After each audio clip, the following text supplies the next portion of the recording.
안녕하세요. 미래에서 온 엄마 김보배입니다. 제가 미래교육에 대해서 이야기를 하고 아이들이 스스로 학습할 수 있도록 학습의 주체성 이런 것들을 길러줘야 된다라고 하면 많은 부모님들이 이런 질문을 하시더라고요. 네, 그래서 도대체 뭘 가르쳐야 된다라는 말입니까? 학습의 내용은 눈에 보이죠. 학습의 내용, 눈에 보이는 학습의 내용을 아이에게 전달해 주는 것. 사실 인풋이 너무 확실하기 때문에 부모님들은 안심을 하죠. 눈에 보이는 이 컨텐츠, 학습 내용을 아이의 머릿속에 넣는다라고 생각을 합니다. 하지만 그 내용의 몇 퍼센트 정도가 정말 내 아이에게 내재화되고 머릿속에 남는 그런 진짜 공부, 진짜 학습이 될까요? 이것에 대한 질문으로 시작을 해봅니다.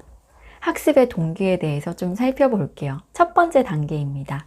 부모님과 선생님, 그리고 친구들에게 인정받고 싶어서 하는 공부가 있어요.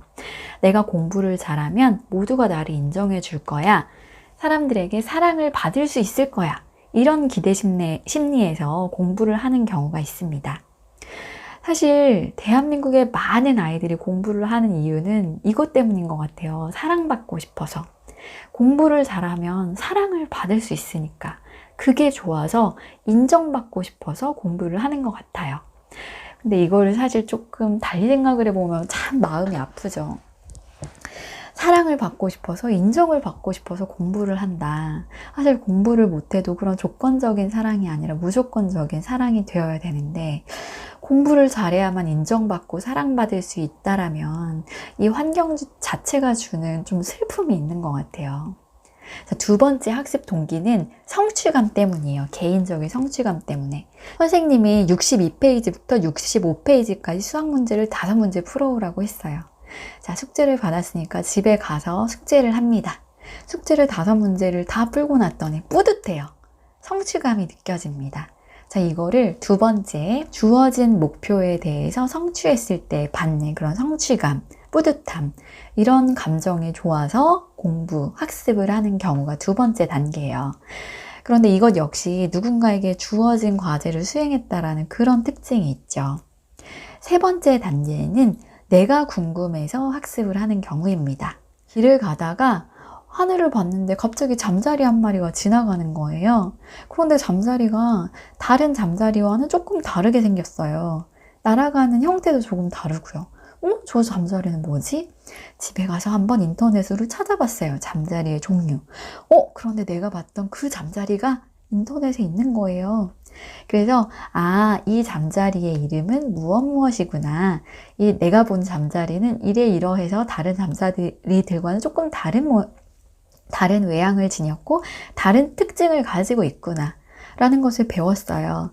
정말 재미있다 라고 느꼈을 때가 바로 3단계 학습 동기에 해당합니다.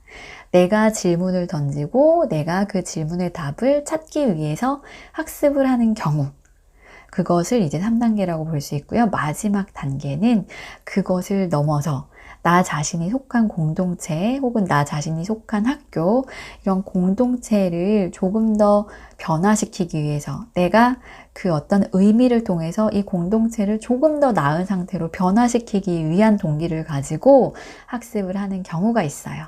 이랬을 때에는 정말 이걸 비전이라고 얘기를 할 수 있겠죠. 개인적인 목표가 아니라 더 큰 비전을 꿈꾸면서 학습을 하고 공부를 하는 경우, 이런 것을 이제 마지막 학습의 정확한 목표와 동기를 가지고 하는 가장 최고 수준의 학습 동기라고 말씀드릴 수 있겠습니다. 나의 아이를 한번 돌아볼게요. 내 아이는 어떤 학습 동기를 가지고 공부를 하고 있는 것 같나요? 많은 아이들이 1단계에 머물러 있어요.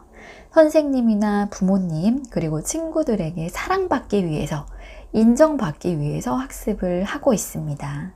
이 부분은 아까 말씀드렸다시피 좀 안타까운 부분이에요. 그렇다면 이 1단계의 학습 수준을 어떻게 하면 3단계, 4단계로 좀 끌어올릴 수 있을 것인가 하는 부분이 학습의 주체성을 회복하고 자기가 주도적으로 학습할 수 있는 그런 힘을 기를 수 있는 방법이 되겠죠. 자, 내가 스스로 주체성을 가지고 선택을 해서 내 학습을 통제한다라는 건 굉장히 큰 의미가 있어요. 왜냐하면 1단계 수준에 비해서 한 4단계 정도로 가잖아요. 3, 4단계로. 학습의 능률과 효율이 10배 이상 늘어납니다. 그리고 그 학습의 폭과 깊이가 굉장히 깊어질 수 있어요. 짧은 시간 동안 학습을 한다고 하더라도 집중력과 몰입의 정도가 다르고, 또 긴 시간 학습을 한다고 하더라도 그 시간이 가는 줄 모르죠. 마치 학습이 놀이가 되는 것처럼 느껴집니다. 아이들을 그런 환경과 그런 학습으로 이끌어 주어야 아이들이 주체적으로 스스로 재미있게 학습을 할 수 있어요. 그것을 통해서 자연스럽게 학업 성취도는 올라오게 됩니다. 다 큰 성인이 되어서도 그 학습이 머릿속에 기억에 남고 재미있는 학습으로 각인이 될 수 있어요.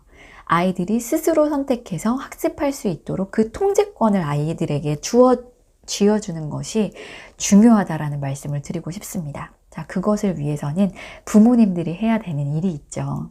무엇일까요? 내 아이에 대한 믿음을 회복하는 거예요.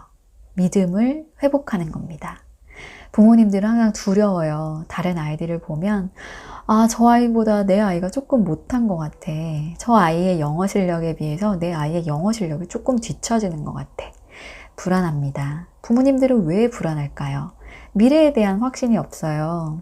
내 아이가 어떻게 잘할지에 대한 확신이 없어요. 내 아이의 재능과 잠재 능력에 대한 확신을 가질 수가 없어요. 그렇기 때문에 불안한 겁니다. 그 불안을 어떻게 해소할 수 있을까요? 그것은 내 아이가 가지고 있는 잠재 능력에 대해서 인정하는 데에서부터 시작합니다. 자, 아이가 스스로 질문을 던지고 그 질문에 대한 답을 스스로 찾아갈 수 있다. 다시 한번 생각을 해볼게요. 내 아이는 스스로 궁금한 것에 대한 질문을 던지고 그 답을 스스로 찾아갈 수 있다. 이렇게 생각을 해볼게요. 내 아이에 대한 믿음을 회복하는 겁니다. 내 아이가 스스로 문제를 발견하고 그 문제를 해결하고 그 답을 찾을 수 있다는 그 능력에 대해서 다시 한번 좀 생각을 바꾸어 볼게요. 그 방법은 영어를 배우는 게 문제가 아니고 수학을 배우는 게 문제가 아니에요. 내 아이가 스스로 문제를 발견하고 그 문제를 해결하기 위한 방법, 그 답을 찾아가는 그 방법을 내 아이가 스스로 할 수 있다. 이 능력, 역량에 대해서 믿는 겁니다. 여러분, 미래 사회에서 중요한 포인트, 미래 사회가 원하는 인재는 단순히 수학을 잘하는 인재가 아니에요.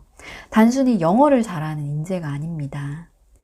미래에 필요한 인재는 깊이 있게 생각하고 명확하게 소통하고 갈등을 해결하고 공감을 갖고 리드할 줄 아는 그런 아이들을 필요로 합니다. 다음 컨텐츠에서는 미래 인재의 관점에서 학습 동기가 왜 중요한지에 대해서 좀 더 자세히 살펴보도록 하겠습니다.